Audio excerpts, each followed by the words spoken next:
to have you with us on In Real Time. I'm Costa Marigas. Well, now I want to introduce you to what may be the most popular musician from Saskatchewan you haven't heard of. You should get some rest. I knew love you then. You never know, yeah, 'cause I played it cool when I was scared of letting go, yeah. I knew I needed. We flew, good things we've been through. That I'll be standing right here talking to you about another path. I know we love to hit the road and laugh, but something told me that it wouldn't last. Trying to fit in, keep it together. Smile on your face even though your heart is frowning. But hey now, you know, girl. And I'm joined by Brian Mendoza from his home in Regina. Hi, Brian. How are you? Hello, Costa. Hey. I'm good. How are you? Fine, thanks. And thanks for doing that little setup for us. You know, you just released a single. We're going to get to your amazing musical journey in just a moment. You just released one called Ti Amo. How's that been received by your fans? It's doing pretty well. I think it's one of my best songs that I've worked on. It's all about love, and a lot of people tells me, like, I think this is one of your best songs that you ever dropped, and I'm very happy about that people enjoy the song. So yeah, Well, you it's mentioned doing pretty well. Well, that's good to hear. And you mentioned in that little introduction the millions of people who follow you. Well, you've Yeah. had more than, what, 700 plus thousand subscribers on YouTube. You've had more than Yeah. 65 million hits on your. How does that make you feel when you see those numbers? It's so amazing. I feel blessed every day that I'm able to make this people smile, like, everywhere in the world, especially when people are going through something and, like, they tell me, hey, I'm going through stuff right now, but your videos make me smile, because what I'm doing in the videos, I'm making other people smile. So I guess that kind of has that direction to like them, smiling as well to that video. What are they going through? Like, what do you mean people going through what? That you help them with?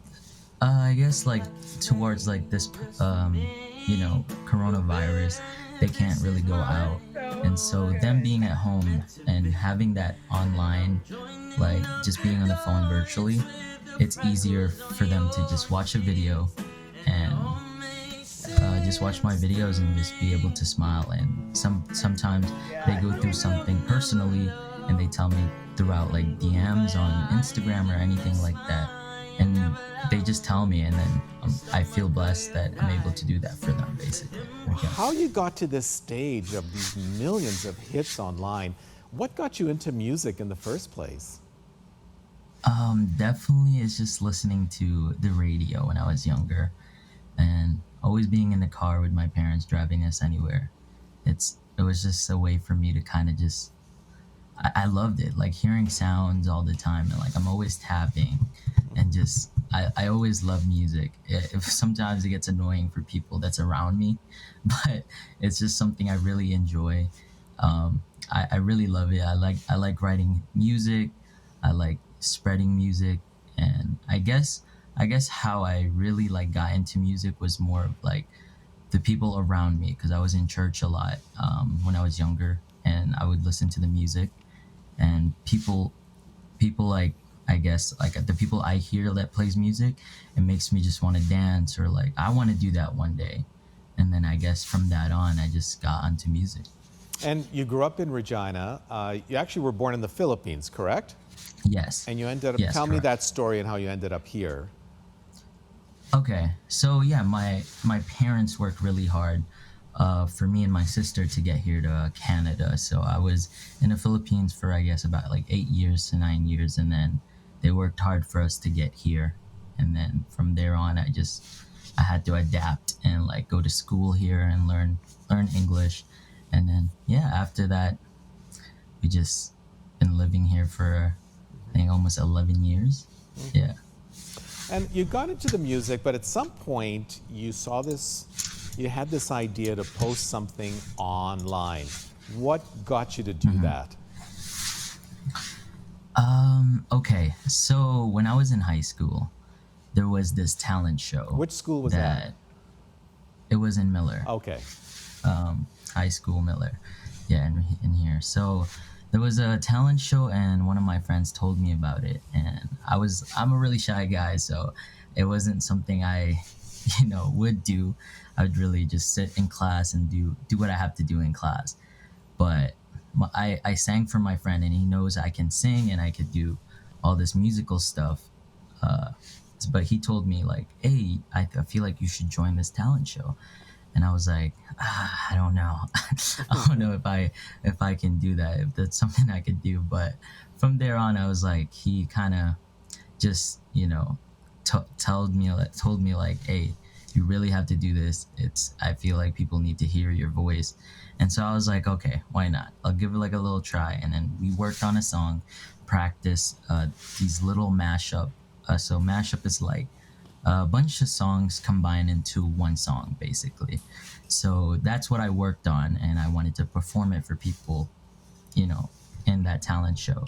And so after that, I did it, and people started cheering for me. And like, I've never experienced that feeling, but it felt so amazing that people enjoy what I do, even, on a live, on a stage.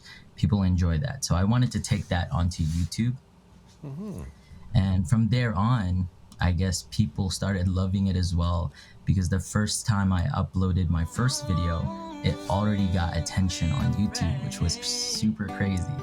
And I never expected anything, but I guess when you combine something that you love, people just starts to love it as well. Well, I noticed there are a lot of screaming young girls on your YouTube page when you're playing to them. Tell me what that is Yeah. all about, because there's a lot of that out on your page. Yeah, it's it's hard to like really say, because it's their reaction, it's their actual feeling. They just, when I sing, I guess it's just that feeling that brings with music, and as well me playing the guitar and singing for them. There's that intimate reaction, or like intimate feeling, I guess, that happens through that. So I go to these online sites that you can talk to random people, and then you can just sing for them or interact with them or talk to them in any way. And then I'm recording, so I'm going live, and I'm getting people's reaction throughout this online sites that you could do. So there's like live stream sites that you can join other people and sing for them, and that's usually what I do. And there's a site where you could just join and like talk to random people around the world, and yeah, and I capture that moment, like those amazing moments. I would capture it and I put it on YouTube, and it just works out for me. Well, there's some these mashups, as you call these edited versions of your live show. There have been some that Yeah. I noticed. People can go on your YouTube page and see for themselves. 3 million views, 1.5 million views, 800,000 views. Like, how does that make you feel when you get such a huge audience? It's mind blowing to me that people like, I really don't know how they're coming to my channel, but I guess people just get recommended when somebody likes something. They share it throughout their friends, and I guess that's how YouTube works a lot too. And then, but it makes me feel happy, because it's something I love, and people actually enjoy what I love, and that makes me feel happy, and it makes me keep going throughout my music journey, basically. Well, aside from this new single that you've put out, what are your plans for down the road? My plans, for sure. I mean, when this pandemic ends, I want to continue with my music, write a lot more. I'm 20, so I'm still young, and I have more experience to keep going throughout the road. And I want to play music around the world one day, and just spread my vibe, I guess. I look forward to seeing you on stage someday when Yeah. all this ends for us all. Okay. In the meantime, Yeah. can you play just a little bit of that single to close out the interview here?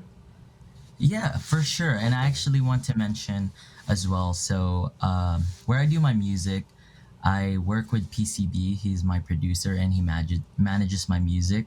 So we've done a lot of things together. Like, he flew me out to Toronto to do my first music video, which was so amazing. It helped me a lot, for sure, to be more confident with, on camera.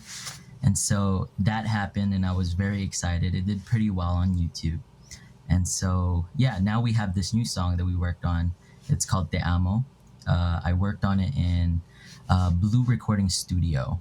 So Blue Door Recording. So yeah, we worked on that song called Te Amo. I wrote it. He did everything, as a producer does. He did his thing, and it was amazing. And yeah, we worked on a song. It's called Te Amo. It's out now. It's on Spotify, Apple Music, anywhere that you guys have music, you can really find it. It's on YouTube as well. So yeah, I can perform it a little bit for you, Costa. You go if you ahead, wanna man. We'll close hear out it. with that. Play us a little bit of Te Amo, and thank you very much, and wish you all the best in the future, Brian. Thank you so much. Thank you. Here's Brian Mendoza.